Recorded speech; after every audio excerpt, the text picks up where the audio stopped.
È bellissimo, non soltanto per la passione che viene dimostrata da tutti questi tifosi, ma per la tradizione che invece viene rinnovata costantemente. Dopo 60 anni c'è ancora lo stesso tipo di spirito, lo stesso tifo nei confronti della società e della squadra. Questo è un aiuto notevole che viene dato sempre alla squadra, che questo Interclub ha dato all'Inter. Io me lo ricordo ai tempi che c'ero io, me lo ricordo ai tempi che c'era mio padre, e quindi il fatto di ritrovarlo ancora adesso è un fatto avanti.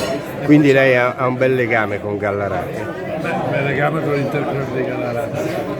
E per lei, Presidente Corno?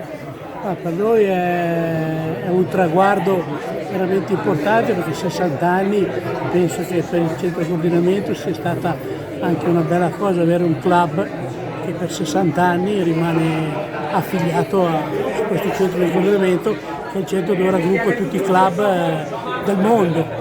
E per questa serata siamo onorati di aver avuto il dottor Moratti con noi.